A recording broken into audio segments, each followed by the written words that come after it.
get started because I have quite a number of slides to get through. So, as people join, I'm sure they'll be able to catch up. So let's start with introductions. Yes, I'm Lalanath De Silva.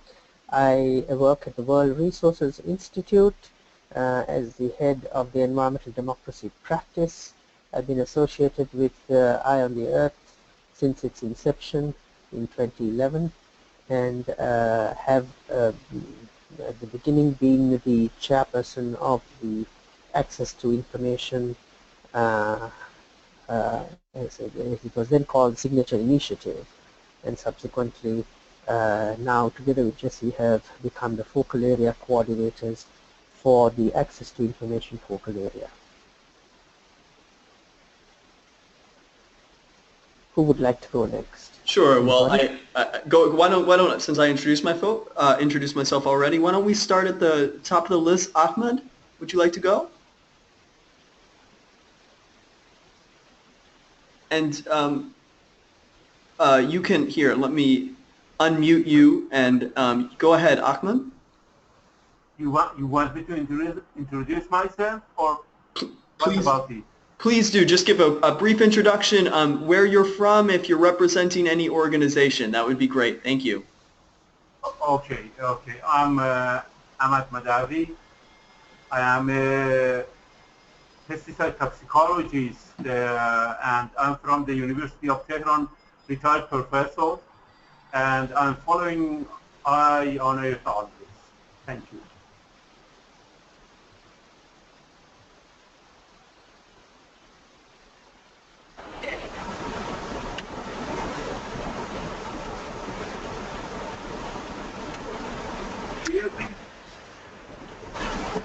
Okay, you're waiting for me to introduce myself, I guess, by the fact it told me I'm unmuted.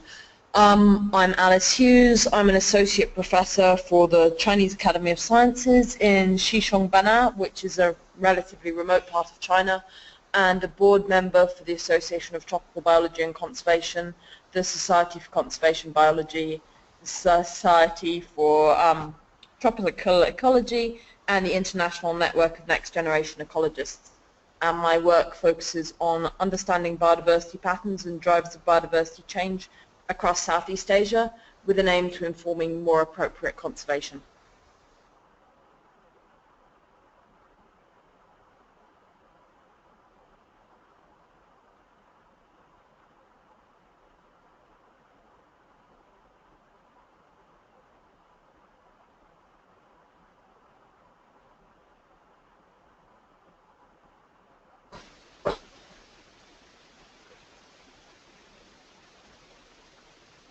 Who's next? I'm sorry. We can't see the list, so if you want to just call for people. Sure. I'm sorry. I was speaking and I was muted, and a little ironically, because I was saying as I go down the list, I'm unmuting everyone, and then once I do that, you can actually control your microphone. The button is just below the red box with the arrow at the top left. So when you're not speaking, if you could just mute yourself so we could limit background noise, that would be great. Thank you. Bob, go ahead. Thanks. This is Bob Samwars from the Group on Earth Observations, representing the Eye on Earth Alliance partners, which includes WRI, GEO, UNEP, AGETI, and IUCN. And GEO is the chair of the Alliance this year, and we're very excited that this phone call is happening and look forward to what comes out of it. Thank you. Thank you, Bob. Good morning. Hi, Carl. I'm here. Hi, Carl. Do you want to introduce yourself?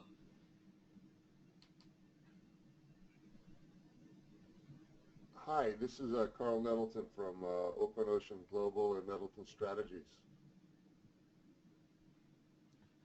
Welcome, Carl. Thank you. Thank you for joining us. Thank you. Daniel? Hello, everybody. I'm Daniel Barragan. I'm from Ecuador, and I work for the International Research Center on Environment and Territory at the University of Los Hemisferios. Welcome, Daniel. Thank you for joining. Have Fatia?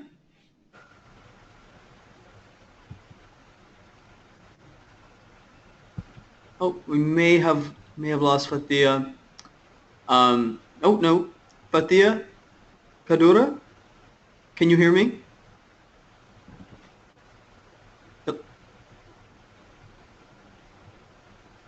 Okay, we'll come back. We'll circle back. Haldor Johansson, would you like to introduce yourself?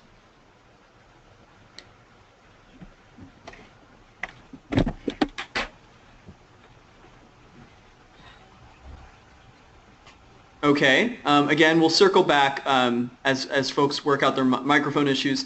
Elena Rodriguez Yates, go ahead, please. Okay, sorry.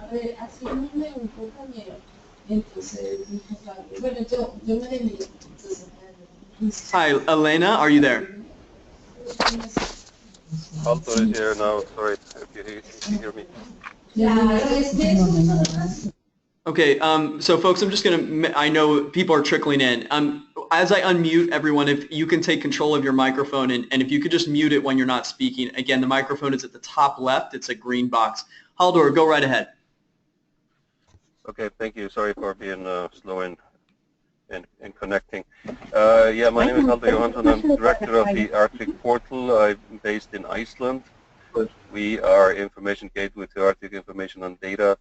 We are partners in quite many projects of relevance, including now a new project on climate predictions through the Horizon 2020, where we lead all the outreach and stakeholder engagement. I have the pleasure of sitting on quite many boards of relevance too. I sit on the European Polar Board, SEION, and the Arctic Data Committee, and I did attend the conference in Abu Dhabi in October. Terrific. Thank you for joining today. We have John Knowles. Hi, John. Go right ahead if you'd like to introduce yourself. John Knowles with the Nature Conservancy Caribbean Program. Wonderful. Thanks for joining, John. Luc Slervaux.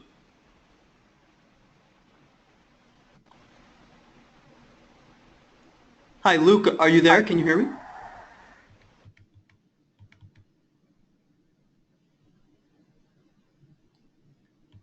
Okay, I'm going to go ahead and move on. Luke, I've unmuted you, so you can control your mic. Magda, good afternoon. Hello, good afternoon, everyone, or good morning. My name is Magda Totnagy. I'm an independent expert at the moment, working mainly with the Regional Environmental Center for Central and Eastern Europe and also others.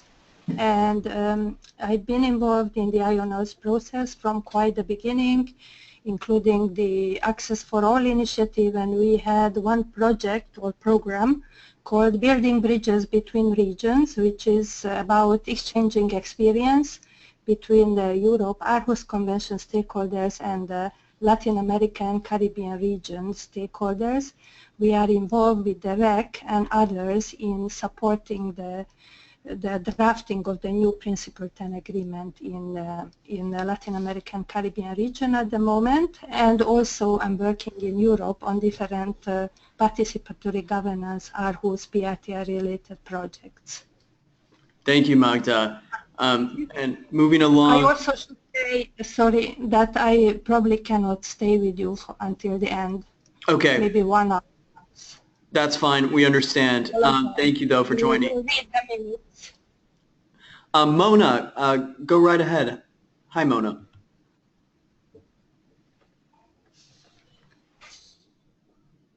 Hi, Mona Galayini.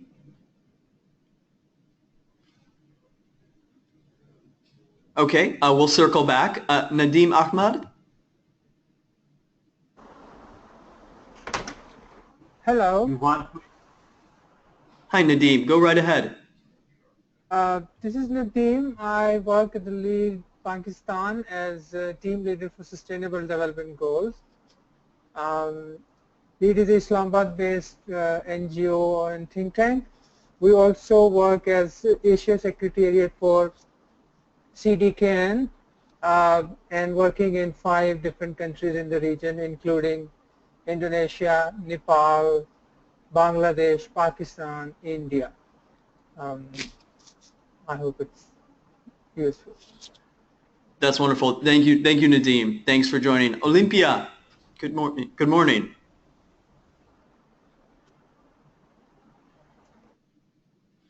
Hi, Olympia. Go right ahead and introduce yourself, please. Yes, good morning. This is Olympia Castillo, and my organization is Communication and Environmental Education. I am from Mexico, and I also work for the process in Latin America and the Caribbean for have a regional instrument to support Principle 10. Good morning. Thank you, Olympia. Pat Cummins, please introduce yourself. Go right ahead. Yes. Good morning. This is Pat Cummins. I'm with Esri. I'm based in the U.S. I work on strategic initiatives for Esri focused in the government space, and more in the last couple of years very much focused on climate initiatives. Esri's been supporting Eye on Earth probably since the beginning. My first introduction, active involvement, was the Abu Dhabi conference last year.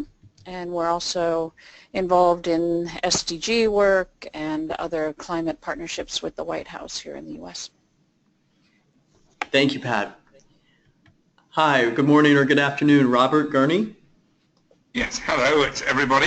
I'm Robert Gurney. I'm from the University of Reading in the UK, but I'm also the co-chairman of the science board for the Belmont Forum's activity in e-science and data infrastructures, where we are trying, this is about the top 20 environmental science funders in the world, and they all want to make their data openly available to everybody in a common way, and so we are in the process of implementing that. So very pleased to be here.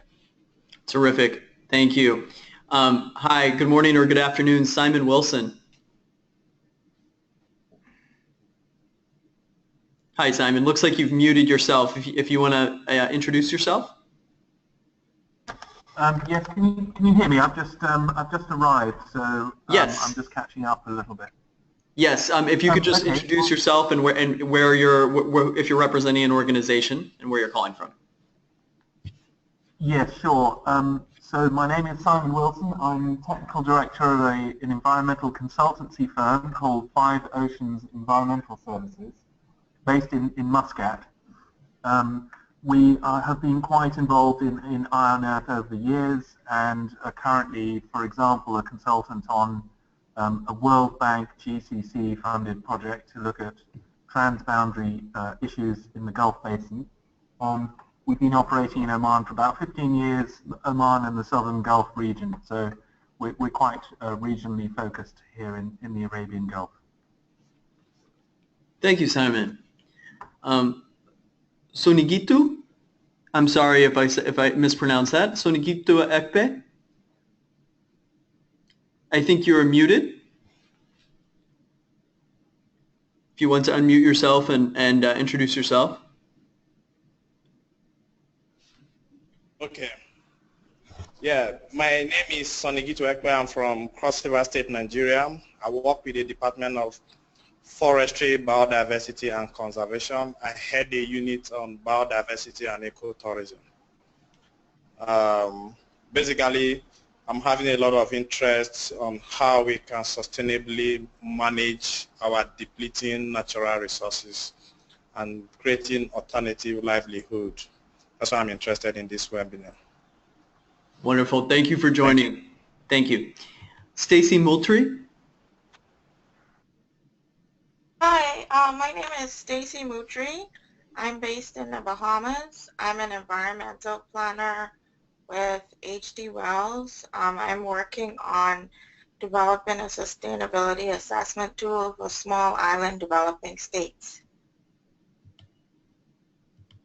Thank you for joining, Stacy. And Teresa.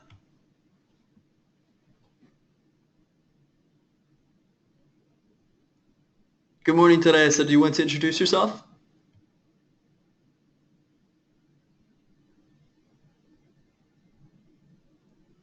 Okay, well, there's a few folks who have joined since we started. I'm going back up to the top. Alex de Sherbenen.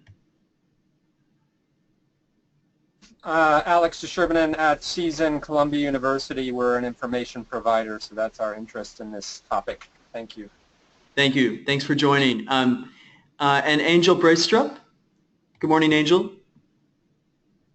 Good morning, everybody. This is Angel Braistrup. I'm in Washington, D.C., and I'm with the Munson Foundation, and I'm here to learn. Thanks for joining. That's wonderful. I'm coming back around to Elena Rodriguez-Yates. Are you here, Elena?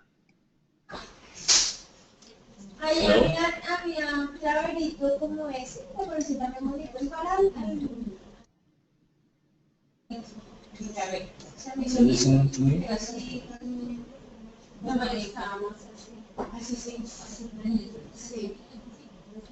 Okay, Elena, we're having a lot of background noise. But thank you. Sorry, go ahead. Who's that? This is Lalanath. In the interests of time, we're now 17 minutes into the session. I think we may want to suspend introductions and maybe we can come back to it at the end. Okay. I'm just afraid we'll run out of time. Okay, go right ahead then, and we will try to bring in folks at the end as well. You can also, just for everyone, you can use the chat feature as well and to introduce yourself as Launa proceeds with the presentation. So go ahead, Launa.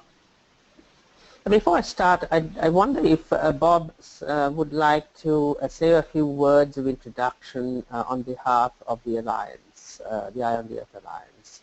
A couple of minutes, 2 or 3 minutes, Bob. I'm sorry to put you on the spot, but I know you've done this before. I'm unmuted now. Yes, Bob. Yes. Can you hear me? Yeah. Okay. So, Lana, thank you both and Jesse for leading this conversation and taking on the responsibility for the Access to Information focal area. For those of you who have not already seen or heard the presentation I gave to the community a few weeks ago, the Eye on Earth has, coming out of the summit last October, has changed a bit of its structure and is reorienting its focus. As I mentioned earlier, I'm representing the Group on Earth Observations, which is now one of the Eye on Earth Alliance partners, along with UNEP and OJETI, who were the original partners in Eye on Earth, and WRI and IUCN are the other partners at this point.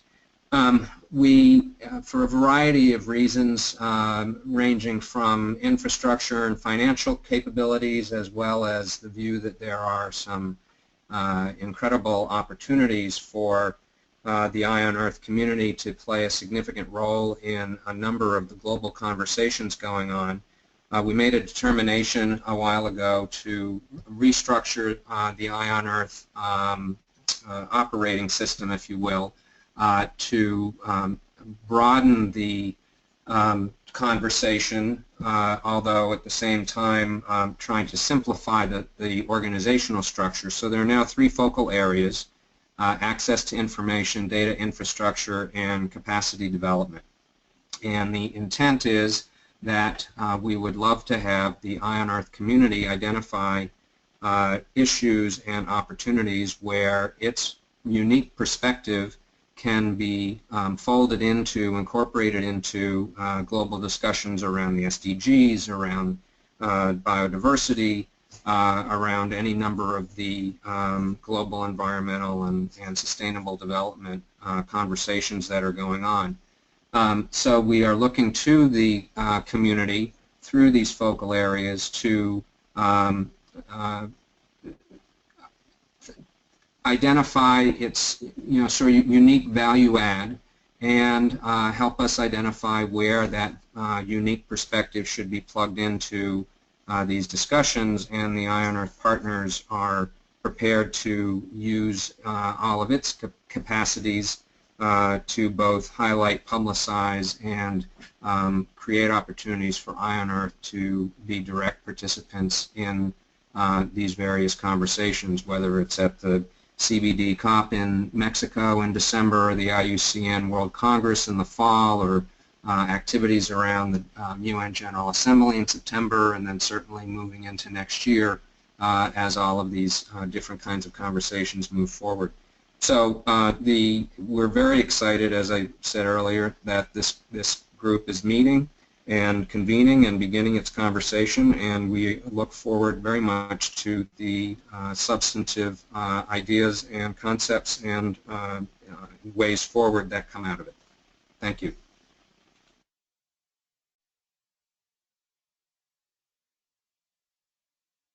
Thank you, Bob. Thank you very much. Let me now turn to my slides. I'm thankful to Derek Bidden, who supplied me with a number of these slides, and I've of course adjusted them accordingly for this session. This focal area concentrates on access to information, and I'll get into what that means in a minute. But we have two focal area coordinators, myself and Jesse Worker.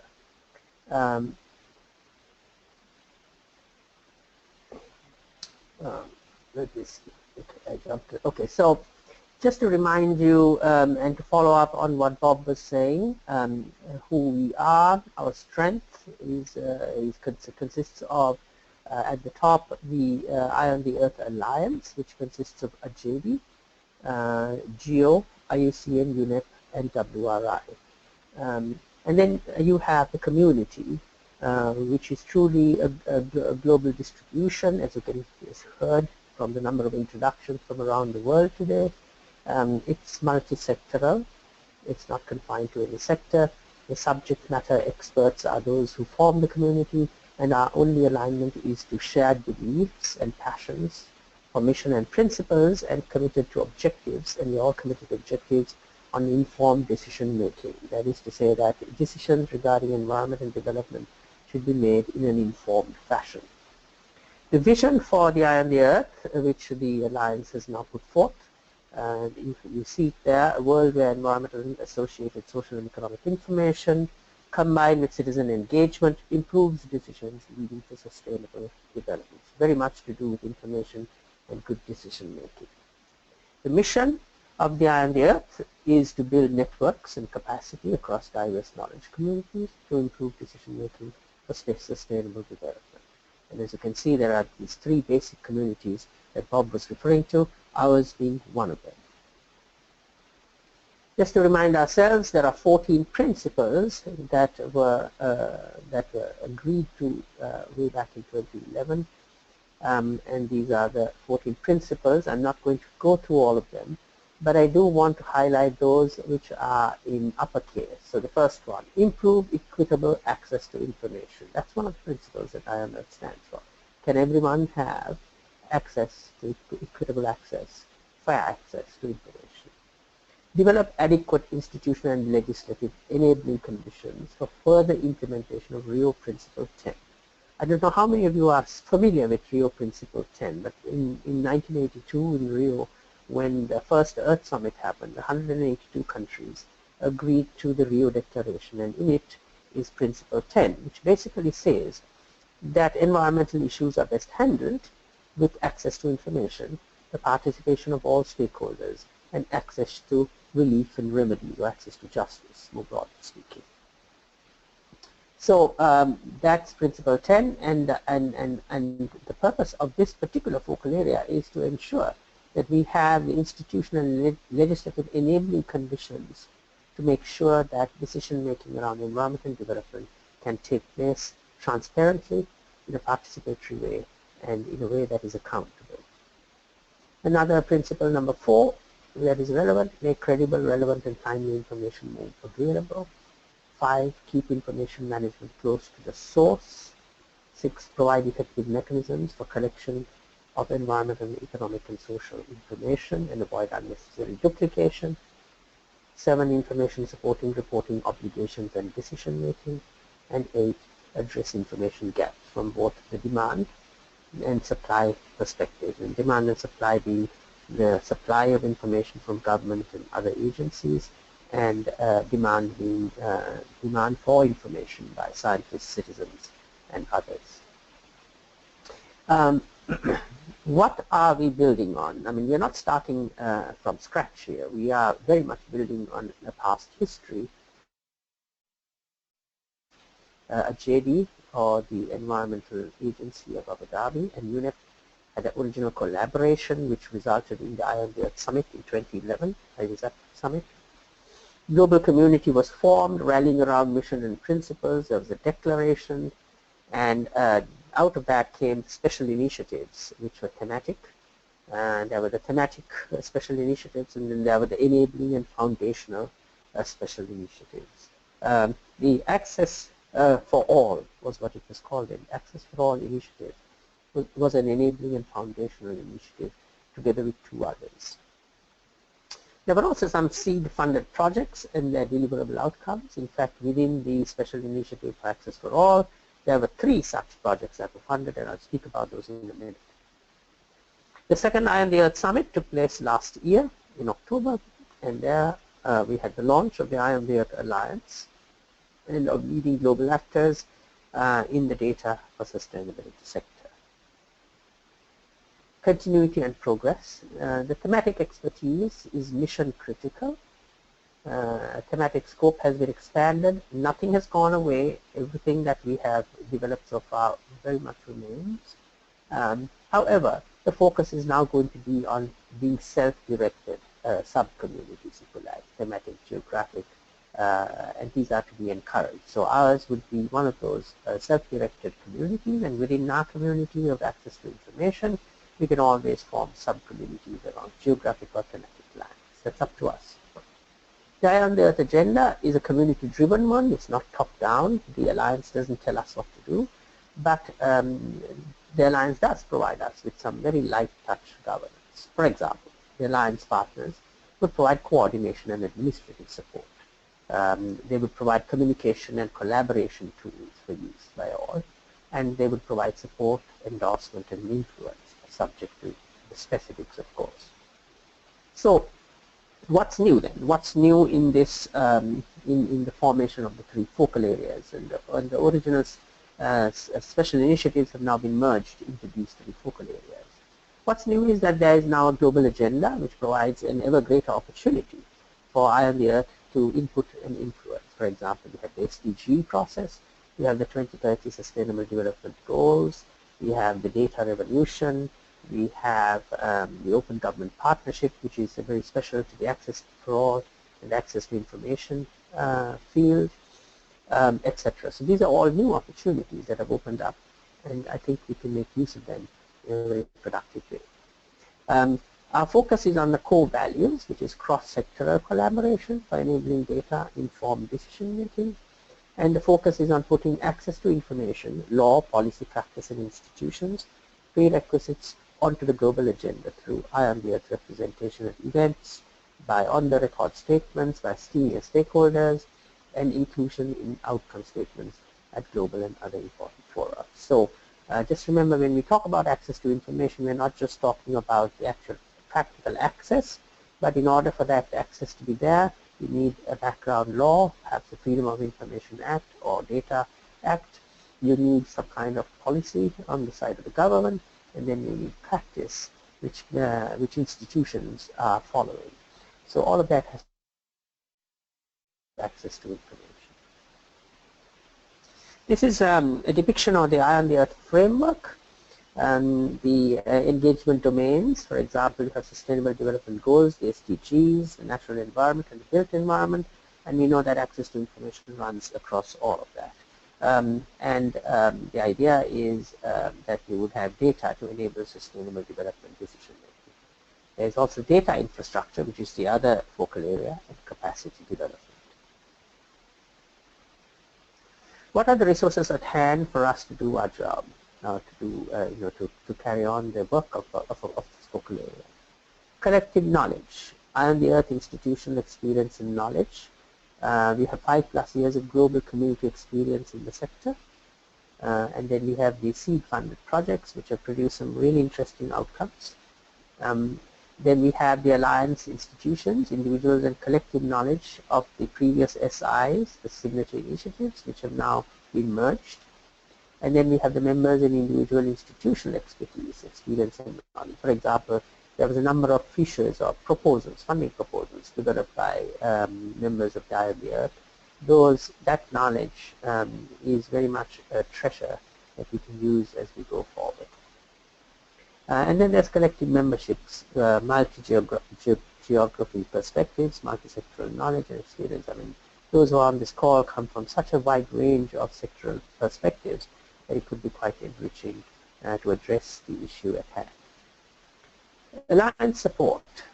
Alliance partners' individual and collective capabilities to get our message on the agenda. They're all fairly powerful organizations in the field of environment and development, and they have the capacity to amplify our voice, and particularly at the international level, and the desire to host a future summit. So hopefully we'll have more regular summits at which everyone can get together and catch up and see what progress has been made. The tools, there are online communication platforms and online collaboration platforms. This particular platform that we are on right now is a collaboration platform. And then the collective belief and passion for Eye on the Earth principles, mission and value. We all subscribe to that. So these then are the resources: collective knowledge, alliance support, tools, and collective belief. This is what is going to drive the focal area. Here are the 3 projects that were funded, mostly by the JT, of course, but some of these projects have picked up other funding as well. The Environmental Democracy Index, and you can look this up on environmentaldemocracyindex.org. It was done by the World Resources Institute with partners in the Access Initiative, and the index is basically an assessment of the 70 countries across the world against what are called the Bali Guidelines. The Bali Guidelines are a set of 26 guidelines which kind of unpack access to information, public participation, and access to justice adopted by the UNESCO Governing Council. And what the index does is it takes this, it takes the Bali Guidelines and converts it to various indicators, both for law and practice, and assesses them against this benchmark. And you can go to this site and you can see the different rankings of countries, which countries do better on some areas and others. You can compare countries, etc. So that is a neat little project which was funded by AJIBI.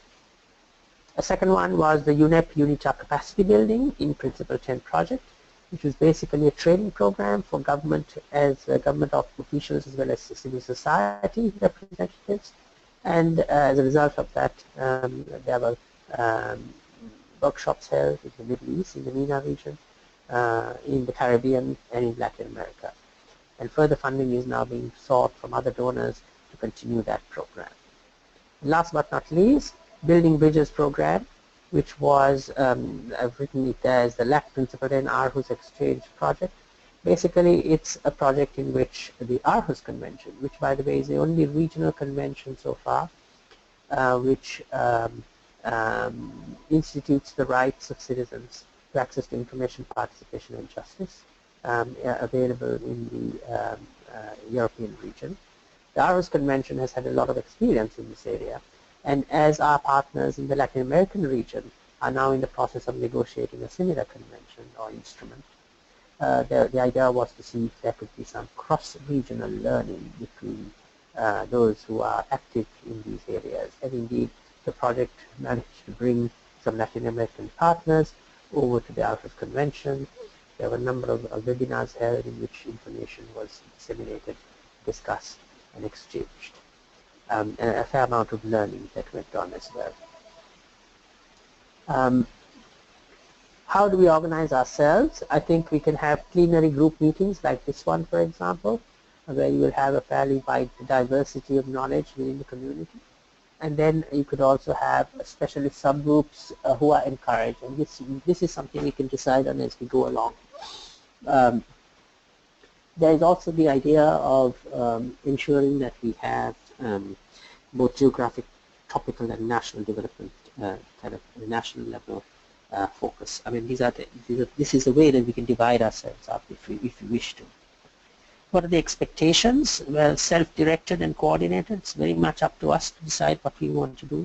Declare establishment scope and purpose. It's up to us. Respond to the issues and identified in plenary, like this one. Time-bound or subject to renewal. It's obviously we don't need to decide for all time. We can decide that over the next 6 months, this is what we would do. We want to be as inclusive and as diverse as possible. The access to information or access for all special initiative. About 8 or 10 members with others joining in as and when. We hope that this focal area that has been established would be much wider.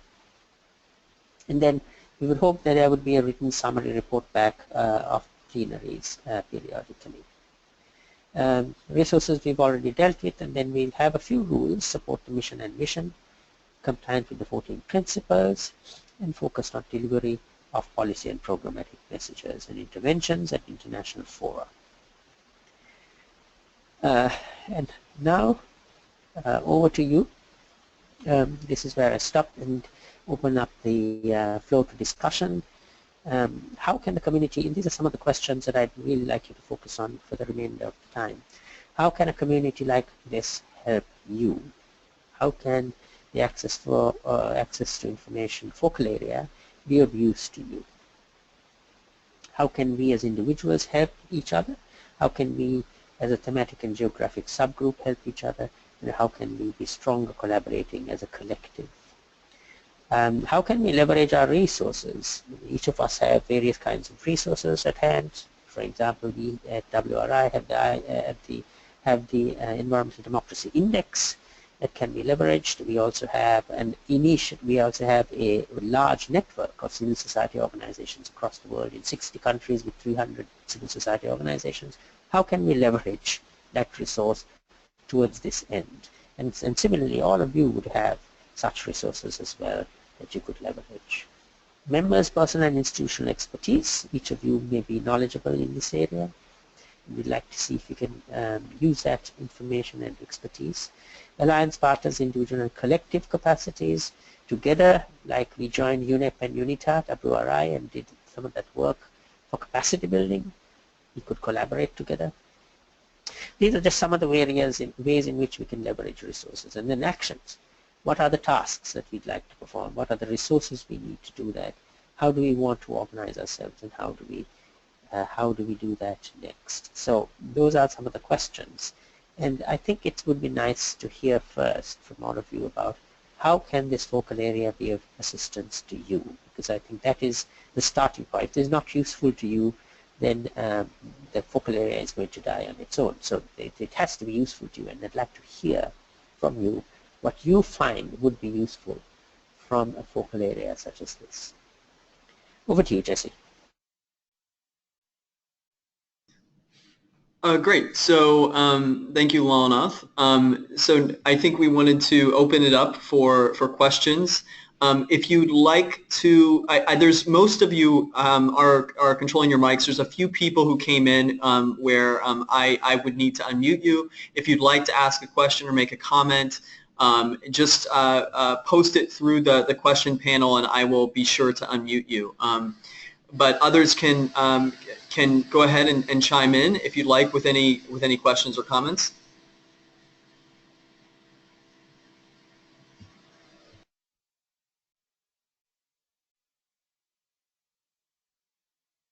So maybe if I would just like to prompt some response.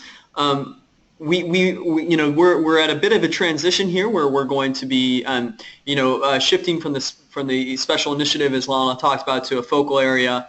We expect it to be a larger, more inclusive community that views the issue of access to environmental information from a range of perspectives. And we want it to be something where if you come to a monthly webinar or a phone call, that everyone's busy. We want you to be able to get a lot out of it. So what are some ways in which you think this community could be helpful for you?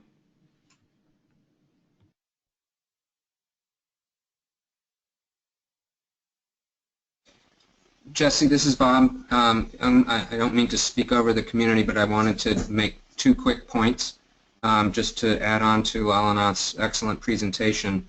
One is that, particularly referencing the fact that Robert Gurney from the Belmont Forum is on the phone, the notion of access to information goes way beyond the sort of traditional access for all focus on legislative, statutory, governmental frameworks, and also includes data coming out of research and other resources.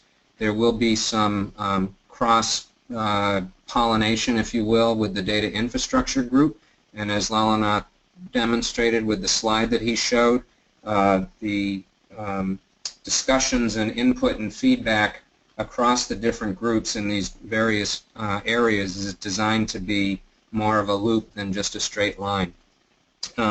So that's just one observation. The second is an invitation, as you're sort of teasing out how Eye on Earth and this group could be helpful to the participants.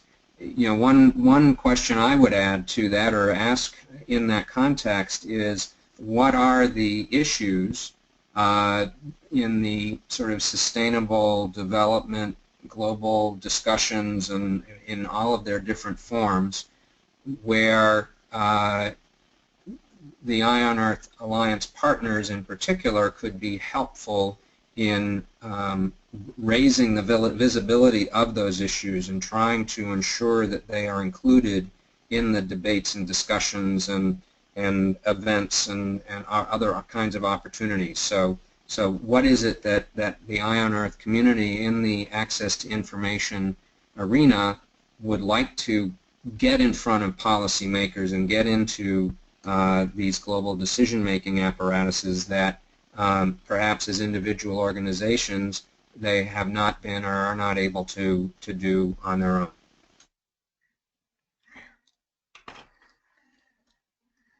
Yeah, this is Robert Gurney. Bob, as you gave me a nice introduction, I'd probably say something here.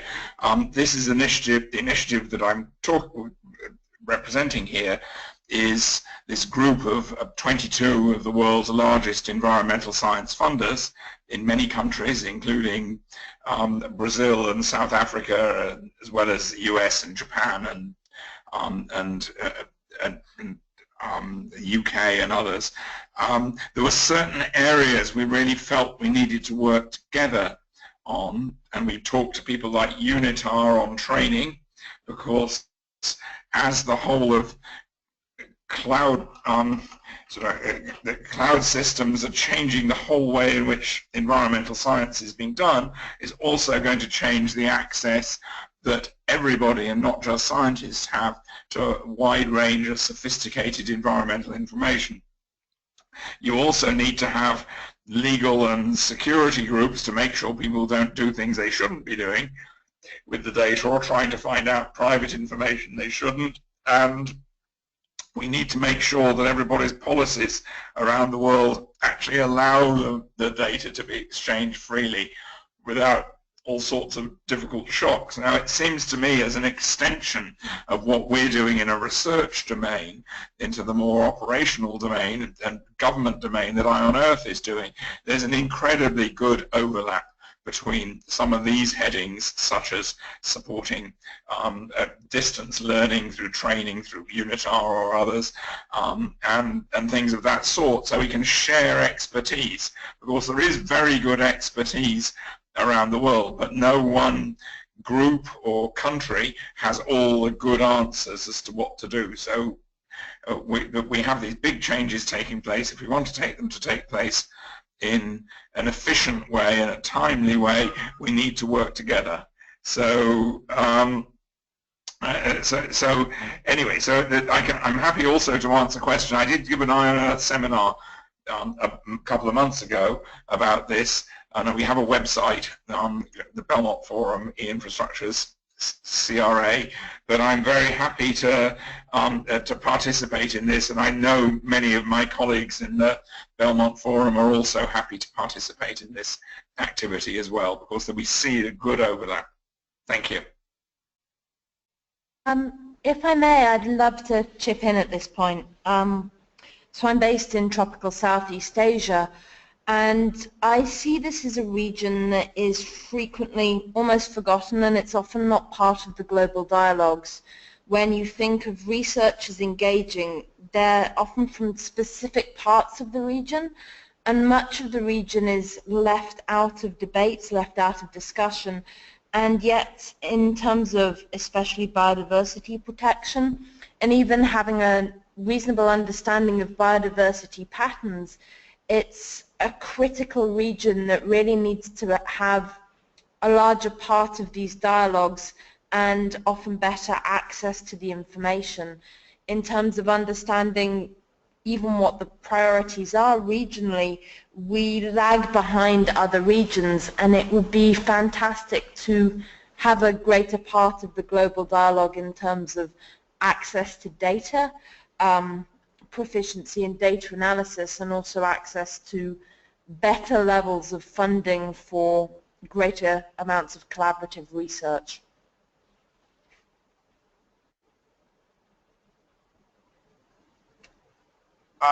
Okay, can I chip in now? Yes, please go ahead. Hello? My name is Sonigitu for the records. I think following the two last speakers, I have a little concern.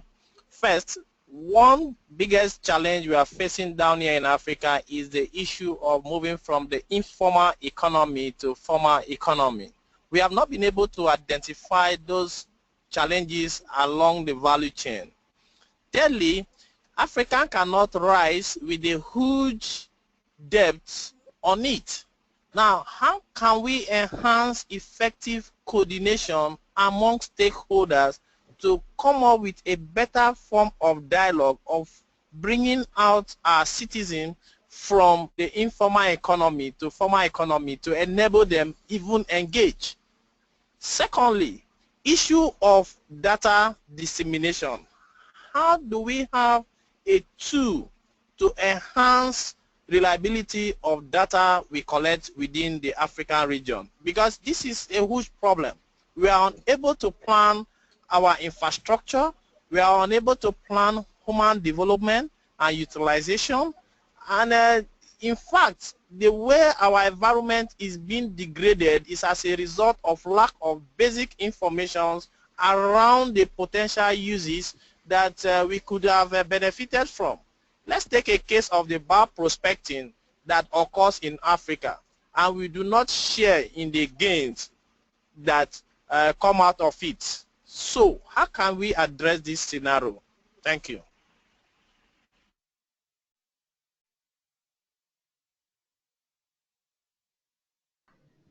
Thank you for posing some excellent questions there and bringing some really welcome perspective. So we need to. Is there anyone else who'd like to make an interjection or comment or question? Sorry to jump in again. Something I meant to include earlier and didn't, that draws on one of the earlier points from one of the previous speakers. There was mention of the need for appropriate regulations and policies. Something I've seen in China and other parts of Southeast Asia is, in some cases, the policies exist and there isn't any enforcement. So something that would be also very useful to discuss is, do adequate policies exist, and where they do, are there other routes to ensure that there is a level of enforcement? Because of course it's essential to have the right policies, but those policies are only as good as their implementation, and I don't know how much access we have to actually getting them implemented, but having more discussion about routes to implementation, so it's not just a policy but you actually outline how it then gets implemented, may be essential to actually seeing on the ground change, especially with regards to things like sustainable development planning and the implementation of impact assessments around further developments. Yes, if I can just sort of follow on from the last speaker and raise the issue of access to data that's held in the private sector. There was a seed-funded project through the Special Initiative on Biodiversity to try and mine biodiversity information from environmental impact assessments.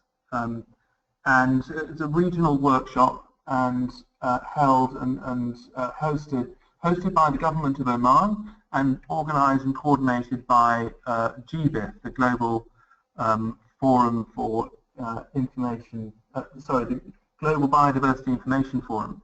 And out of that workshop came some interesting insights into what the barriers are to making biodiversity information available to a much wider audience. And some of those issues were, for example, contractual type issues, some related to issues around ownership of data and confidentiality. So some of these things would really benefit from being these barriers being removed through some sort of intervention, probably through information and awareness and capacity building by regulators who are on the critical path for access to that kind of information.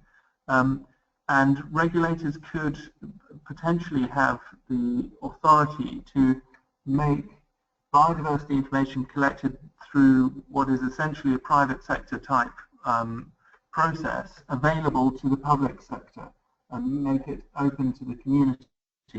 So I would welcome suggestions and ideas on how best to remove those barriers and improve access to data held in the private sector, particularly biodiversity type data. Thank you.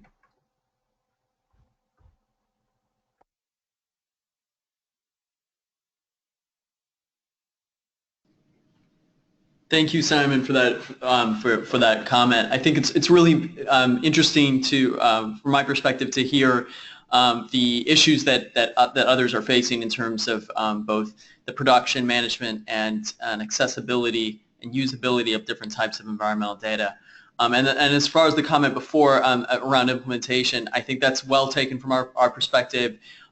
We know, for instance, that environmental democracy rights, as we call them, the rights of citizens to access information, participate in decision-making, access justice, have a history of running up against barriers, both in terms of shifting bureaucratic culture and adopting new mandates and implementing those mandates that require new practices, but also because they challenge, the sort of the power structures around who gets to who shares information with whom and who gets to influence and make decisions. So some of that is gets to issues of power and political economy, but also organizational leadership, and all of these things need to really be well understood, and it's something I think that you have to assess at each country level because the situations can be different, although we have, I think, a general sense of some of the different ways in which implementation can go awry.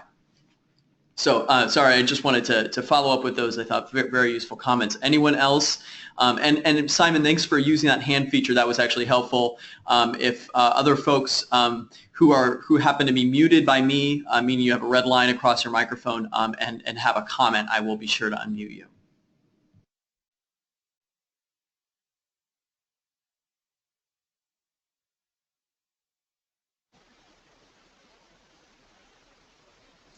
I'm wondering whether we should move to the next question, which is how can we leverage our resources and what are the next actions we need to take. But before we do that, this is Lalanath. I just want to make some general comments on what I've heard so far.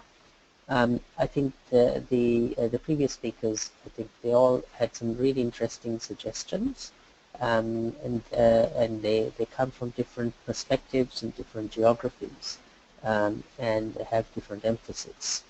One way to do this, of course, we are documenting all of this, we're writing it all down, and we try to make sense of what might be the best way to try to address these needs and requirements that you have spelled out either directly or underlying the comments you made.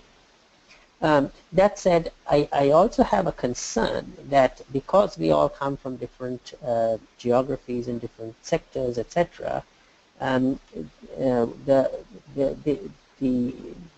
subject matter, which is access to information, we need to try to keep that in focus. After all, it is a focal area, meaning we need to focus on access to information. So if we talk about biodiversity, the question is biodiversity information held by the government, and there's biodiversity information held by the private sector, there's biodiversity information held by academia, and then by civil society.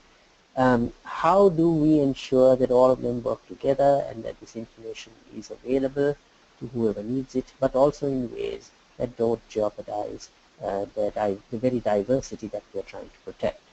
One clear way to do that is, of course, to have a general law which would establish the principles and guiding rules, set up the institutions, provide the funding, etc., to accomplish that end, or to have government policies which make that clear. But you can also have private agreements. You can have private in the private sector can have agreements amongst themselves as to how to do this. Academia can do that as well. There are different ways in which one can go about actually increasing access to information, quite apart from legislative and government policy making, which I think is important, but is not the only way to do it. So that's one comment I wanted to make. The other one I wanted to make is the fact that there is always an interesting and I think critical play between environmental information on the one side, so it could be biodiversity information, pollution information, production processes, whatever, on the one hand, or just even our understanding of natural phenomena such as climate change. That kind of information on the one hand and its accessibility by itself, even if you have the most accessible information of that kind, you may still not have rational, solid, good decision making. And that is because much of this decision making does not rely only on that environmental information. It is also a political economy question. What are the vested interests and how much power do they wield in the decision making process? Is there regulatory capture? These kinds of questions often swing the decision making process and sometimes thwart right decision making. But to what extent should those kinds of information about vested interests, etc., become public so that there will be some check and balance of it? Because that is the only way you can then open up decision making processes. So these are just some thoughts that I thought I'll put forward so that we broaden our thinking around sustainable development decision making. There is a tendency for us to think that sustainable development decision making requires mostly scientific information. Yes, it does, but there is also other information, economic, demographic, political, that goes into making of these decisions, and they are equally important, if not sometimes trump. In many cases, they do trump environmental information, however solid. Many are the examples of where we knew that there was terrible environmental phenomena going to happen, and nothing was done politically because of other reasons. So let's keep that in our mind. Perhaps we should move, and I know Jesse is documenting all of this, it's being recorded, and move to the next section of how can we leverage our resources? What can you contribute? What are you prepared to contribute? And what would you see as the next steps? I mean, Jesse has already proposed one next step, which is on a monthly basis to have a webinar with perhaps one or two resource people who would present on cutting-edge developments in this area, so that you would all benefit from knowing what's going on. That could be a real contribution to the sharing of knowledge. So that's already on the cards. I see he's proposed it. But is there anything else that you see could be useful?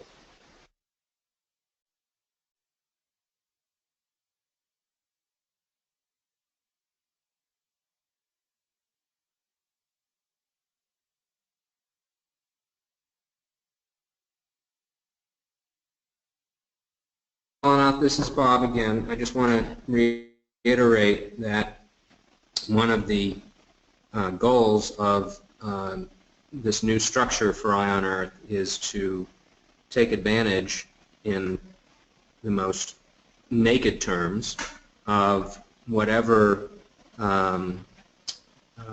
access, influence, visibility that the Alliance partners can contribute to Eye on Earth in terms of taking issues and potential solutions that a group like this might develop and working hard to find ways to bring them forward in the right kinds of venues. So I hope that's considered as a resource that's available to the community. We just need the content and some idea of potential targets to actually move forward.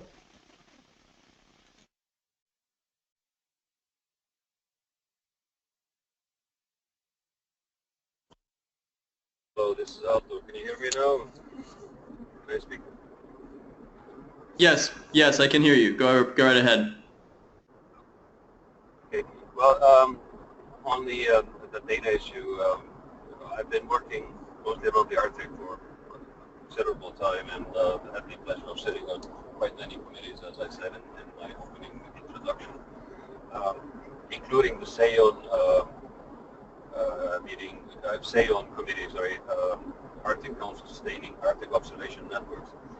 And I think we all have the same mission. We want to make data available, but we're not moving forward, unfortunately. The reason behind that is mostly lack of funding. And when I say funding, it's bridge funding, it's connecting projects, because there's so many projects going on, and then they end, and there's no mechanism in place to bridge it over so that the efforts made within the projects are actually contributing to a holistic network. We've been working on some projects, including terrestrial network of permafrost. Was funding through EU funding for 4 years. Consequence is a great database, that has nothing like it, and especially cited now as it's getting the Data Management of the Year award through ICSU. But the problem is there's no designated funding to actually continue it. And as you all know, half of the work is getting the people to work together, not just the data per se. So I'm wondering how we can deal with that to benefit all of us. You know, there's an Arctic ministerial meeting in the White House at the end of September. The main issue there is to deal with data. So maybe there will be something, but I'm just wondering also in the context of the funding, how can we bridge from projects over to ongoing activities that actually benefit?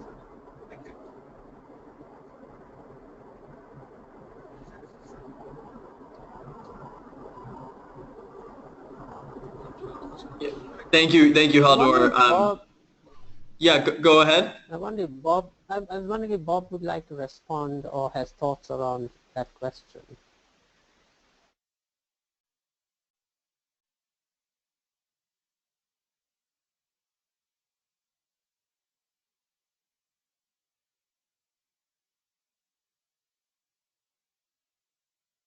Hi, Bob.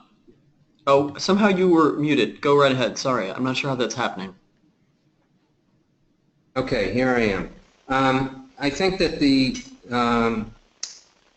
I think this is partly a question of bringing these issues to the right audiences, but in very concrete terms. The Alliance partners, the Eye on Earth itself, as we all know at this point, doesn't have the resources to fund activities and move ideas into operational operating mechanisms. But I think that this is where, with the right kind of content, we can work very hard to bring this forward in front of some of the right people in these global discussions. I mean, GEO has 103 government members. It may very well be that working through them, even if they're not necessarily in a position to directly fund a project we can work with them to bring this into the agendas of some of these global discussions that are occurring later beyond that, and have the messaging right to try to encourage the governments and others to actually implement some of these concepts.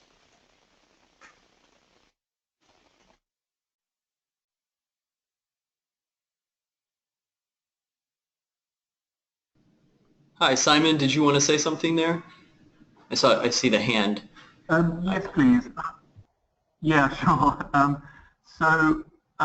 Part of what I think we need to do as a community is become better acquainted with each other, each other's interests, each other's areas of expertise, their geographic position, and so forth. And I think the community in general seems to be a mix of active participants and sort of passive participants who are actively listening but not necessarily participating directly by attending webinars and so forth. So somehow to organize ourselves in a way that we can understand who else is in the community, I think will help to realize some of the tangible benefits of the sort that we've been talking about, but also some of the intangible benefits with respect to just what emerges when you have an expanded network, or even a network of networks, if you like,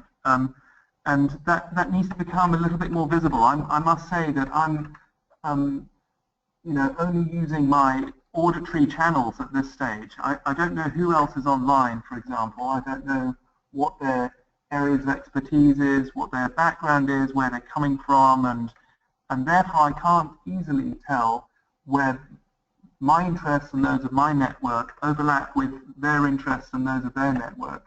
And I think if that's clearer, I think we will see some emergent activity, and that I think will move towards some of the tangible and intangible benefits of networks in general and forming these kinds of communities. So that connectedness, that interconnectedness, I think is something we need to work on. Hi, Simon. If I may comment on that, thanks for that input. And just a quick idea, and I'd be interested to hear what others think of this, that just occurred to me. So what I heard there was, how do we make everyone that is in these networks more visible? How do we get to know each other's work better? Know what opportunities may exist? There's different levels of engagement on these calls, and I'm just wondering if one idea to do would be to use a webinar to one of these monthly times to have just a volunteered set of members. We could maybe dedicate, this is just an idea, thinking out loud, but dedicate 30 minutes in a webinar to giving around, roughly 5 to 6 very brief presentations, 5 minutes, just on what are sort of the driving questions in your work. What are your areas of expertise or regions? What are maybe a few of the challenges or something, a few of the challenges you face, and then maybe like one interesting takeaway. These are, we could think of other questions, what are big opportunities, international opportunities that you're looking forward to, but just a few key things to sort of break the ice a little bit and help the community get to know each other better, and maybe we could accompany that with just one slide that sort of indicates your interests, your organization, key issues that you're focused or want to work on. Just something like that. I'd be interested to hear if that's something that others think would be helpful or not. And go ahead and feel free to jump in. Okay, this is Salvador again. Go ahead.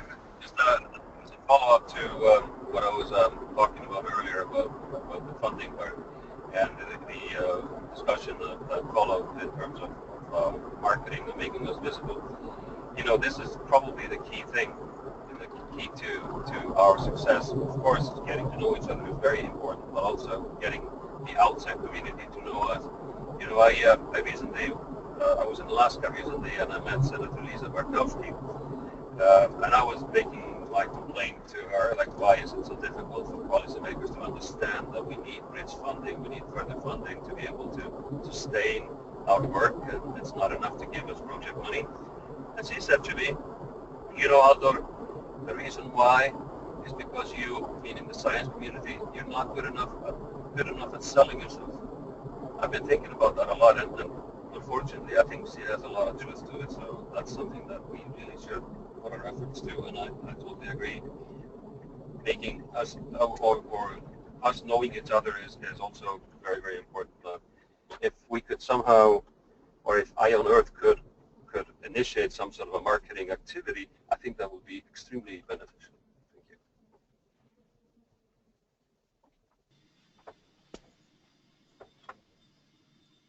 Hi, thanks for that input, Haldor. I'll let Bob respond to the if Eye on Earth, you know, that's something that we could think about for an alliance activity.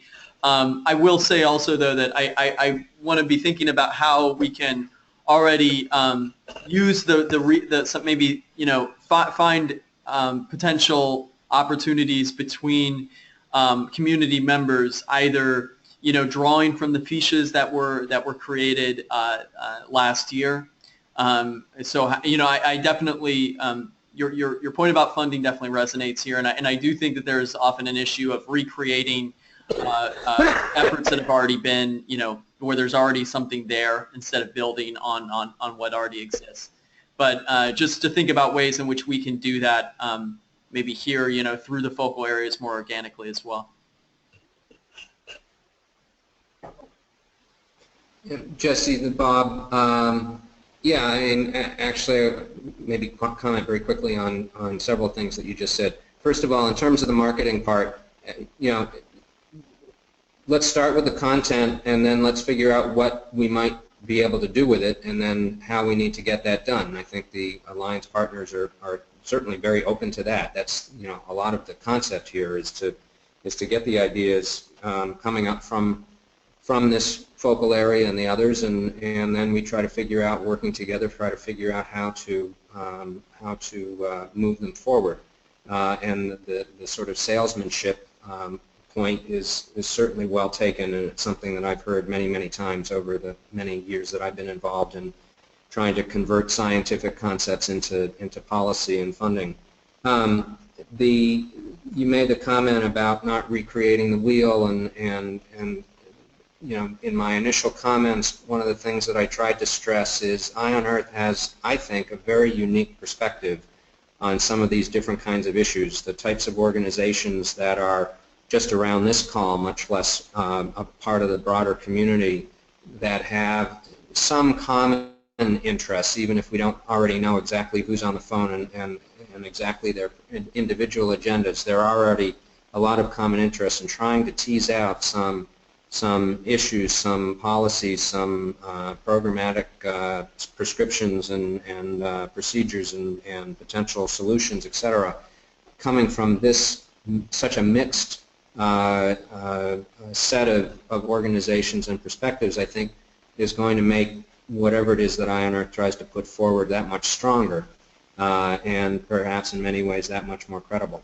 So, you know, we're here to work with the community to try to move things forward, but we need to look to the community for those, you know, unique perspectives. And Jesse, as you've mentioned a couple of times, and Lalanath mentioned in his presentation, there is this wealth of intellectual content through the fiches and through the seed-funded projects and through 5 years' worth of work. And I think the challenge is for this focal area and the other two focal areas is how do you tease through there or tease out of that wealth of resources, you know, the essence of a couple of generally supported ideas that we can try to move forward in these various global contexts. Thank you, Bob. Carl, I think you had a comment. Do you want to go ahead, Carl? Yes, I like the idea about having webinars Hi, Carl. If you can speak any closer to the microphone, it's very difficult to hear you. You're very faint. Sorry about that. Is this better? No, actually, at least not for me. Why don't you go ahead and try, but you might want to type your comment as well in the chat box. Yeah, it's too long to really comment. That's a little better. My only comment was, I'll just make it simple, is that why don't we start with where we are and have a directory on the Eye on Earth website where those of us in the community are listed, and we have a short bio so we start to know who each other is. That'd be a great place to start, and have each of the Alliance members have a short paragraph about why they're part of Eye on Earth, what they think they can contribute, and their leadership that's involved directly in Eye on Earth.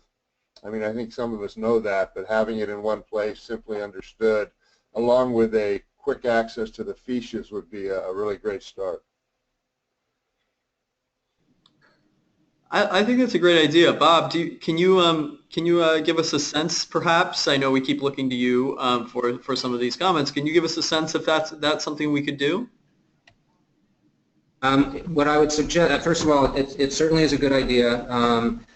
So what I would suggest is if you could, at least even regardless of how long it might take for you to put the report of this call together, if you could try to capture that, maybe working with Carl a little bit more to capture it in a paragraph or two, because the partners are actually having their next meeting on Thursday.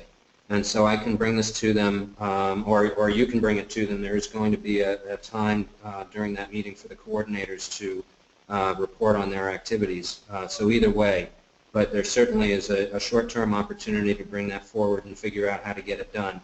One of the unfortunate challenges that we have is, we're very resource constrained, and so we don't have an awful lot of manpower on website management and things like that. But let's just get the idea out there, and then we can worry about how to actually get it done. But it is a very good idea.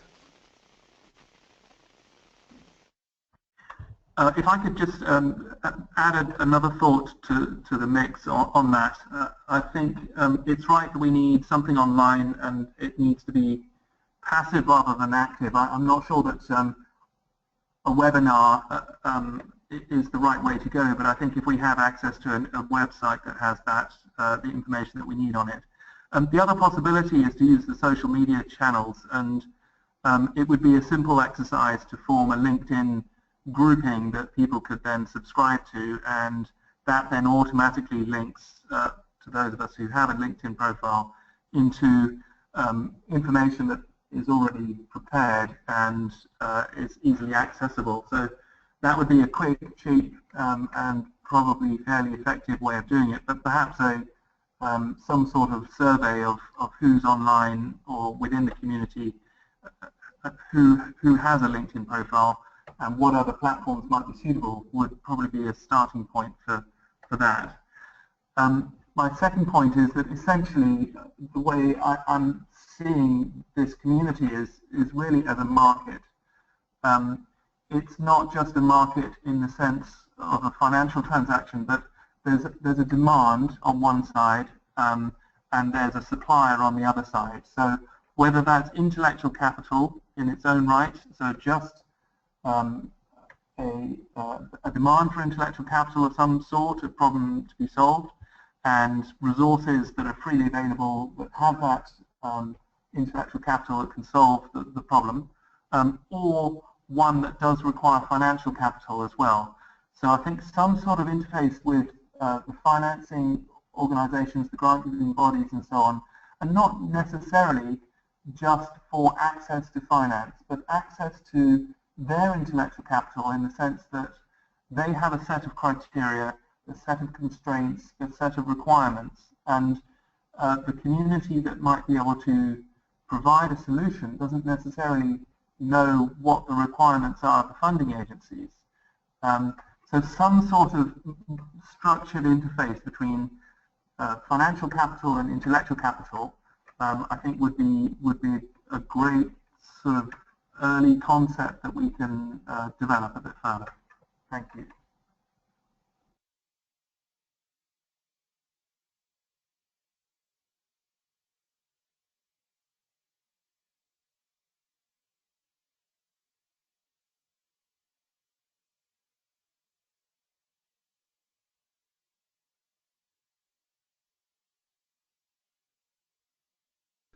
Hi, Jesse. In the interest of time, I think we have about 9 minutes left for the call.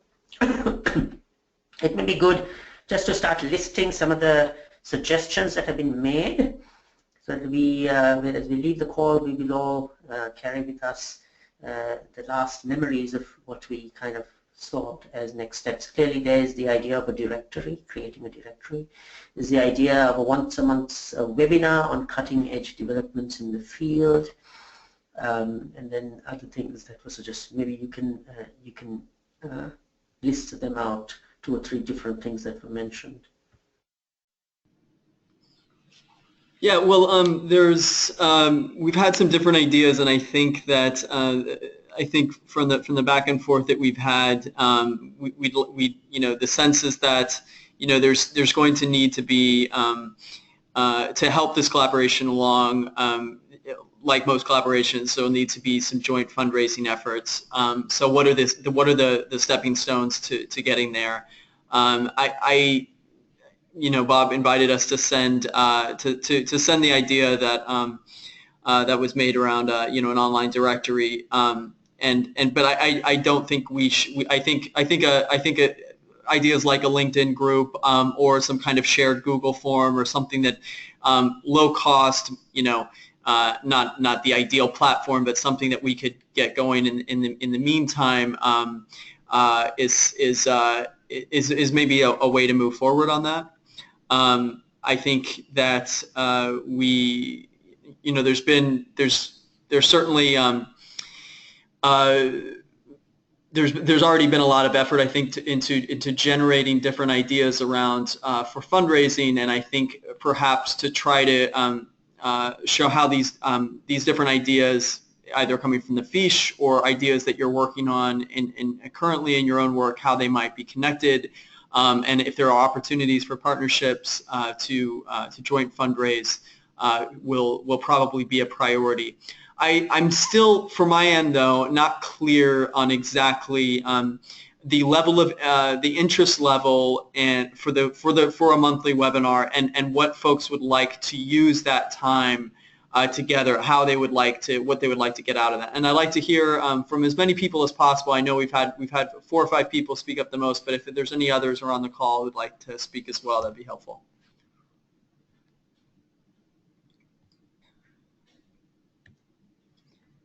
And I don't know if anyone can see, there should be a chat feature at the bottom if you have a sidebar to be able to use if you're having trouble with your microphone.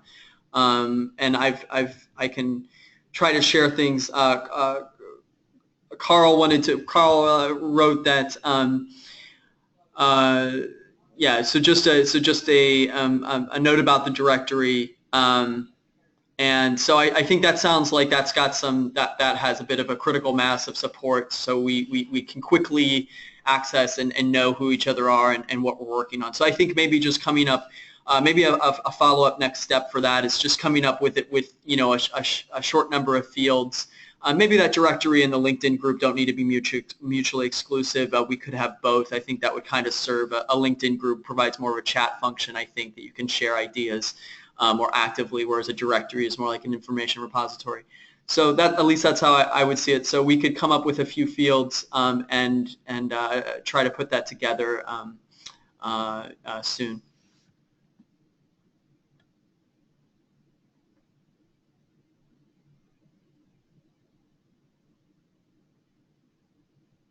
Lana, if there are other ideas that you want to flag for follow-up.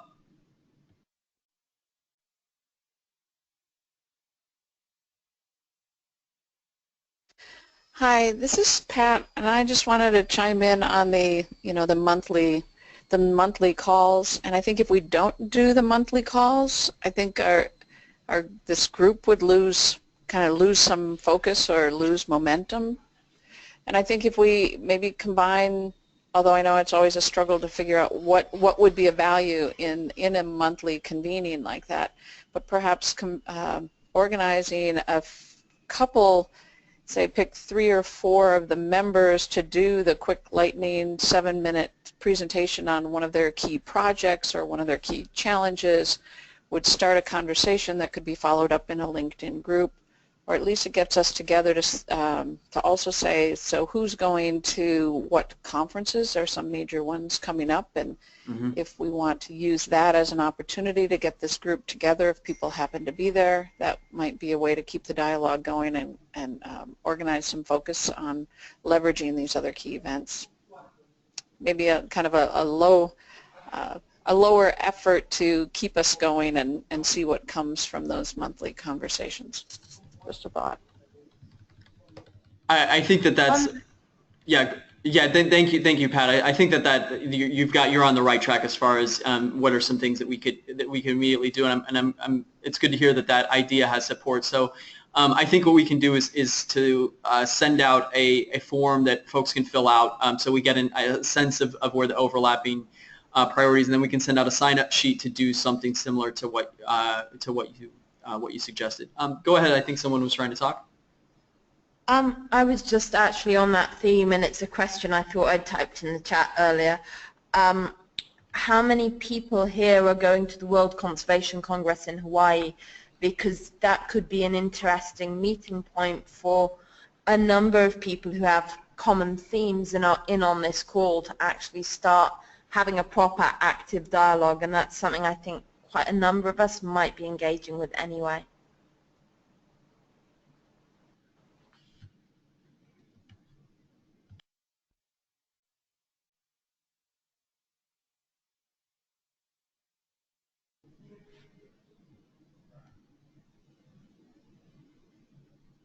Will anyone else be going to the World Conservation Congress? I take from that silence, I guess perhaps not, but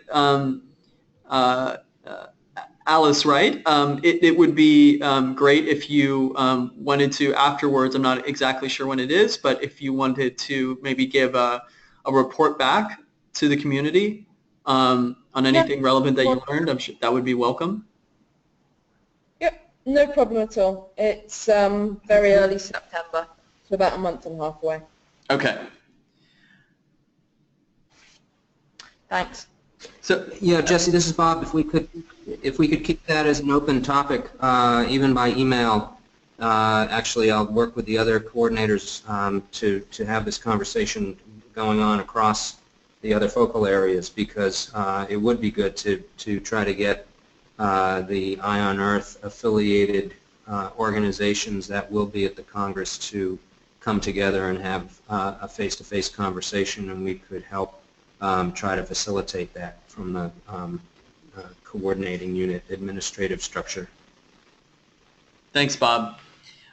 So Bob and others, just for your information, two other events that might be worth noting for the rest of this year. Firstly, of course, the UN General Assembly, which happens in September. There's likely to be some activity around SDGs, some activity around climate, etc.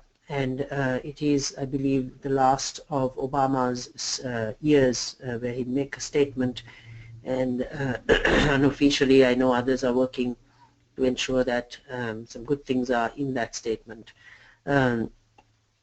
Beyond the UNGA, in December, early December, there is being planned a big gathering in Paris under the aegis of the French government of the Open Government Partnership. The Open Government Partnership is an organization that is now 5 years old, started by President Obama and President Dilma of Brazil, and has now something like 60-odd governments who have joined. And basically they are governments that are committed to openness in open government, transparency, access to information, and citizen engagement in decision-making across the board, not just in environment. This year's theme, interestingly, in Paris, is one of the big themes is around information, citizen engagement, and climate.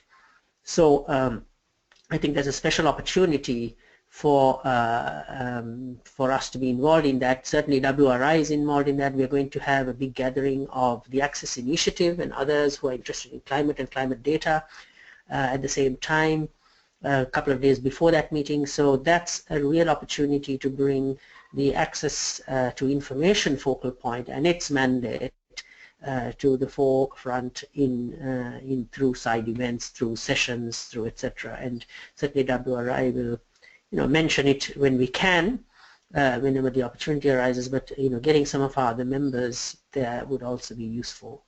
And as information becomes available, I'm sure Jesse can share more of that with you as the plans begin to unfold.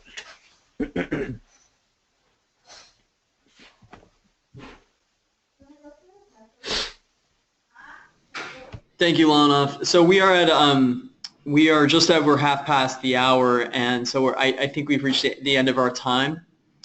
So unless there are any other pressing comments, I would like to thank everyone for spending an hour and a half with us today and making excellent contributions. I think the follow-ups are to schedule the next webinar. We will post the recording of the webinar, probably on YouTube. That's the first thing that comes to mind, and making it available.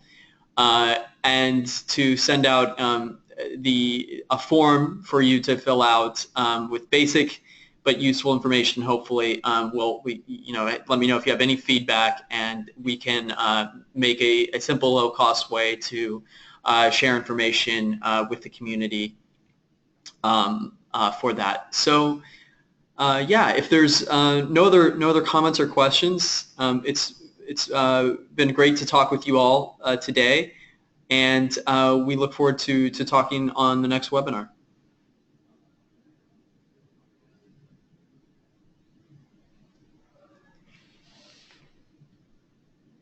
Okay, well, great. I don't hear anyone, so I'm going to end the webinar. Take care, everyone. Please enjoy your weekends, and we'll be following up soon. Thanks, Bye. Jesse. Great job. Thanks, Bye-bye. Lana. Welcome. Bye. Thank you. Thanks. Thank you. Bye-bye.